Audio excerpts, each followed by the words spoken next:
अरे कितना कीमती समय मिला है, कितना कीमती समय मिला है, आप समझ नहीं पा रहे हैं, आप समझ नहीं पा रहे हैं, पछताना पड़ेगा बाद में। थोड़ा समय विश्राम किया जाता है, इसको अभ्यास में डाल लो। कई वर्ष हो गए मध्याह्न में विश्राम नहीं, नींद का नहीं, थोड़ा शरीर स्वस्थ होने का, लेट जाना फिर बैठ जाना, फिर टहलना, फिर लेट जाना बैठ जाना, नींद का नहीं।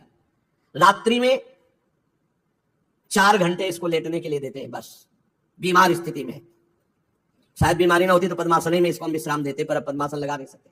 शरीर सुख आराम त्याग किए बिना भगवत मार्ग में कोई भी विजितात्मा नहीं हो सकता।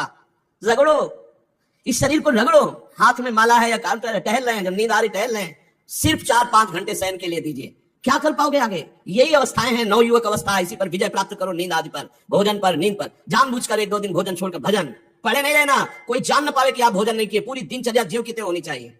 जिद्दी स्वभाव, परमार्थ के पथिक का जिद्दी स्वभाव, आराम त्यागी स्वभाव। और शरीर को जैसा बना लो प्रभु वैसे ही है, इसमें जड़ है, कोई अंतर नहीं पड़ता है। रात में सो, दिन में 4 घंटा सोने का अभ्यास बना लो, दिन में सोते रहो। अभ्यास है, चाहे जगने का बना लो चाहे सोने का। आधा आधा कवल रोज बढ़ाते चले जाओ, भोजन आते फैलती चली जाएंगी। आधा आधा कवल रोज कम करते चले जाओ। 24 घंटे में 400 ग्राम अन्न से स्वस्थ शरीर का पोषण हो जाएगा और वो क्रियाशील रहेगा। 400 ग्राम अन्न से काहे को बर्बाद कर रहे हो? आते बढ़ाते चले जा रहे हो, इसको कम करो, कम करो। भोजन 400 ग्राम अन्न से काम चल जाएगा। जिसे भगवत प्राप्ति के बिना जिया नहीं जा रहा, तब भगवत प्राप्ति होती। ये शरीर सुख आराम के त्यागने की हमें बहुत समय बर्बाद मत करो, समय बर्बाद मत। भोजन कर रहे हो, नाम जब चल रहा है, अंदर पद चल रहा है, कोई भी भोग तुम्हें नहीं फंसा सकता है। भगवान नाम चल रहा है, समझ ही नहीं रहे। भगवान नाम नहीं जब करना, बस मन मानी आचरण करना है। बड़ी भारी आवश्यकता है शरीर सुख आराम के मिटाने की साधक को। जीवन भर इसी में लगे रहे, जीवन भर। जब से इस मार्ग में चले तो इसी पर नींद और भूख दो पर भारी प्रहार रहा है।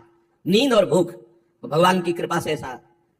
अब तो बहुत भारी रोग से ग्रसित है। पीछे मुरारी शरण आए और कहा अल्ट्रासाउंड कराने चलना है, डॉक्टर ने बोला है, तो आज कुछ खाना नहीं। हम कहा आज की बात कर रहे हो? 3-4 दिन से कुछ नहीं गया। जब डॉक्टर बाद देखा, बोला बाबा पानी पे रहते हो क्या? जो वैसे किया, जानबूझ करके मधुकरी नहीं जाना, 3-4 दिन नहीं पाना। अब देखते हैं भजन कैसे होता है। और यह अभ्यास बचपन से, भूखे रह करके, सर्दी में, गर्मी में, बीमारी में, हर स्थिति में भजन नहीं छूटना, दिनचर्या नहीं छूटनी। शयन में जो तुम्हें सुख मिलता है वो तमोगुणी नींद का है। जागृत होकर भजन में अगर समय व्यतीत कर दो, हाँ, जीवन आनंद में। शरीर सुख आराम को नष्ट करने की जरूरत है साधक को। दिन में सोना बंद करो। जो रात्रि में जगते हैं वो सो सकते हैं आधा टाइम। सोने का टाइम 4 घंटे, तो 2 घंटे विश्राम कर लो। और रात्रि में ऐसी सेवाएं करो कि 1-2 घंटा उसमें विश्राम कर लो, 4 घंटे से काम। और जो रात्रि में चैन से सोते हैं, दिन में मत सो। दिन में टहलो, माला लो और अपने ही कमरे में टहलो, बंद करके कमरा, अपने ही अंदर टहलो, खूब नाम जप करो, मंत्र जप करो। देखो कैसा आनंद आता है। अरे तेरा समय जा रहा है, पता नहीं आगे कौन सा रोग आ जाएगा, कौन सी घटना घट जाएगी, तू भजन करने लायक रहे या न रहे। आज भजन कर लेगा तो कल, बता रहे हैं ना, हर समय मन उत्साहित रहता है। तभी हम कह रहे हैं कि भजन करोगे तो मरते दम तक तुम्हारा उत्साह नष्ट नहीं होगा, उत्साह संपन्न। कितना आनंद रहता है। मन से भगवत आराधना शुरू हो जाती है, मन से पाठ शुरू हो जाता है, मन से परिक्रमा शुरू हो जाती है। हमें लगना है, आराम शब्द जीवन में नहीं। सीधी बात समझो, जब तक भगवत प्राप्ति नहीं तब तक आराम नहीं। राम काज कीन्हे बिनु मोहि कहां विश्राम। बिल्कुल जिद्दी स्वभाव बनाना पड़ेगा। शरीर, आलस्य, प्रमाद, भोग, नाना प्रकार की खान पान सामग्री, तो भगवान कहते हैं फिर मेरी प्राप्ति। विजितात्मा बनो, आराम है। राम काज कीन्हे बिनु मोहि कहां विश्राम। समुद्र पार कर रहे हैं, मैनाक जी प्रकट हो गए, थोड़ा विश्राम कर लो। बोले नहीं, राम काज कीन्हे बिनु मोहि कहां विश्राम। मोहि कहां विश्राम। सेवक सुख चाह मान भिखारी, व्यसनी धन शुभ गति बेविचारी। कभी नहीं। सर्वभूतात्म भूतात्मा, संपूर्ण प्राणियों के साथ आत्मवत व्यवहार करें। सब में मेरा प्रभु विराजमान है। जैसे हमारे किसी शरीर के अंग में चोट लग जाए तो हमें ही लगती है, ऐसे संपूर्ण चराचर जगत में जब हम किसी को दुखी देखे तो हमारा हृदय दुखी हो जाए। कैसे इसके दुख को, इसे सर्वभूतात्म भूतात्मा कहते हैं। जो योगी होता है वो सबको सुख पहुंचाने की चेष्टा करता है। किसी को भी दुखी देखकर उसका हृदय व्याकुल हो जाता है। साधन में स्वाभाविक प्रवृत्ति नहीं होती, लगाना पड़ता है। इसलिए उद्देश्य दृढ़ रखो। अब हमको इसी जन्म में भगवत प्राप्ति करनी है। हम प्रियालाल की शरण में हैं। हमारा एक एक मिनट बड़ा कीमती है। हर मिनट में, हर सेकंड में हमें नाम जप करना है और प्रभु के भरोसे रहना है। कम सोना है, कम खाना है, कम बोलना है। 3 बातें पकड़ो। कम सोना, इसका अभ्यास बना लो। कम खाना, इसका अभ्यास बना लो। और कम बोलना, इसका अभ्यास। ये 3 बातें जीवन में साधक के बिल्कुल सरलता पूर्वक आ जानी चाहिए। मित आहार, मित भाषण और नियमित शयन। शयन से बचो, ये बहुत जहर है। नींद बहुत जहर है। निद्रा आलस्य प्रमादोत्थम तत्तामस मुदाहृतम। इसको एक सीमा में बांध दो। 3 घंटे, 4 घंटे, 5 घंटे, बस 24 घंटे माला, काउंटर, वाणी, सेवा, टहल रहे हैं, सो नहीं सकते, आराम नहीं कर सकते, नहीं कर सकते। ये अभ्यास बनाओ तभी आगे बढ़ पाओगे। सत्संग रोज सुनते हो, देखो तुम्हें जो डांट लगती है, तुम्हें बहुत प्यार करते हैं, प्रभु बहुत प्यार करते हैं इसलिए डांट लगवा रहे हैं, इसलिए आपको सत्संग सुना रहे हैं। ये जीवन सार्थक कर लो, नहीं तो बहुत पछताना होगा। हम पशु पक्षी के जीवन में साधना नहीं कर पाएंगे। कैसे? हमारा चिंतन बदले। भगवान ने अगला शब्द का मदगत प्राणा, प्राण जिसके मेरे में समर्पित है। प्राण समर्पित का मतलब है प्राण वायु को लेकर प्रधान है। भोजन न मिले, जल न मिले तो भी हम जीवित रह सकते हैं काफी समय तक, क्योंकि प्राण वायु, प्राण बलवान पुष्ट होते हैं अन्न और जल से, लेकिन प्राणों की सत्ता वायु से है। ये जो श्वास प्रश्वास है, भोजन हमें 4-6 दिन न मिले तो आराम से दिनचर्या चल सकती है, पानी 8-10 दिन न मिले तो भी दिनचर्या चल सकती है, ऐसा नहीं कि मर जाएंगे। लेकिन 2 मिनट वायु न मिले तो मर जाएंगे, 2 मिनट वायु न मिले तो प्राण नष्ट। प्राण का सीधा संबंध वायु श्वासों से है, और प्रभु को प्राण समर्पित करने का मतलब हर श्वास नाम जप करना। मदगत प्राणा, हम पानी भी पिएंगे, भोजन भी पाएंगे तो प्रभु को समर्पित करके और हर श्वास नाम जप करेंगे तो मदगत प्राणा होगा।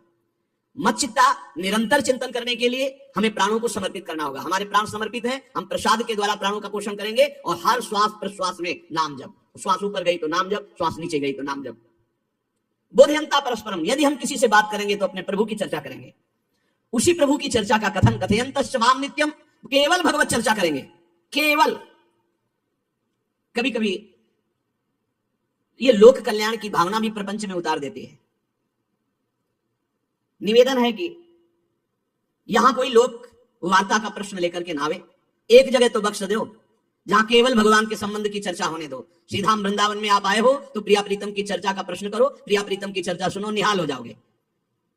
तुष्यंत च रमंत च, उसी में आनंद और संतोष होता है, भगवत चर्चा भी, और उसी में रमण है। एक जगह तो रखो जहां तुम केवल प्रभु की चर्चा सुन सकते हो, प्रभु की चर्चा कर सकते हो। प्रपंच का तो बहुत विस्तार है। कथयंत च माम, माम भगवान कह रहे हैं, कथयंत च माम नित्यम तुष्यंत च रमंत च। चलते हैं हम भगवत मार्ग में, फैल जाते हैं फिर दुविधा युक्त संसार प्रपंच में। केवल भगवत चर्चा, कथयंत च माम, भगवान केवल माम, मेरा, प्रियालाल के सिवा कोई चर्चा। बार बार बोर्ड लगवा देते हैं, श्यामा श्याम की चर्चा के सिवा यहाँ कोई चर्चा न की जाए। आपको अगर आशा है कि यहाँ से कोई काम बनता है तो हम पहले आपको बता देते हैं हम असमर्थ हैं, हमारे में कोई सामर्थ्य नहीं है, हम केवल प्रभु की चर्चा करते हैं, प्रभु का नाम जपते हैं, प्रभु के लिए जीवन है, बस इतनी बात है। जो प्रभु में डूबना चाहता है वो आए, स्वागत है। इसके अलावा ना कोई आशीर्वाद, ना कोई तंत्र मंत्र, ना कोई जंतुर, ना किसी भी तरह की कोई ढांढस वृत्ति बना सकते हैं कि जाओ तुम्हारा ठीक हो जाए, तुक्का लग जाए ठीक हो जाए, तुम्हारे भाग्य की बात है। यहाँ से कोई चमत्कार नहीं है, यहाँ एक ही चमत्कार है, मलिन मन को श्री भगवान में लगा देना, जीवन को जीवन मुक्त अवस्था में पहुंचा देना। निर्विकारता की स्थिति प्राप्त करने के लिए साधु समागम है। भगवान का आदेश है, यदि मुझे अनुभव करना चाहते हो, इसी जन्म में परमानंद की प्राप्ति करना चाहते हो तो मैं ये मन आदत्स्व मई बुद्धि निवेश है। कैसे करोगे? तो भगवान कह रहे मत चित्ता, मेरे में चित्त लगाओ। चित्त कैसे लगेगा? क्योंकि हम प्राणों से बहुत प्यार करते हैं, देह प्राण ते प्रिय कचुनाई, इसलिए भगवान को कहना पड़ा प्राण मेरे को समर्पित करो। कैसे समर्पित करें? जो खाओ पियो भगवान को भोग लगा के रात दिन नाम जप में, हर श्वास में भगवत चिंतन। अगर वार्ता करनी तो बोधयंता परस्परम कथयंतश्च माम नित्यम, केवल मेरी चर्चा। बड़ा दुर्लभ हो रहा है, भगवत चर्चा होना बड़ा दुर्लभ हो रहा है। भैया ये सब सुनो भरत भावी प्रबल, बिलख कहो मुनिनाथ, हानि लाभ जीवन मरण जस अपजस विधिहान। जब कर्मों का फल भोगने का आया तो महात्मा जी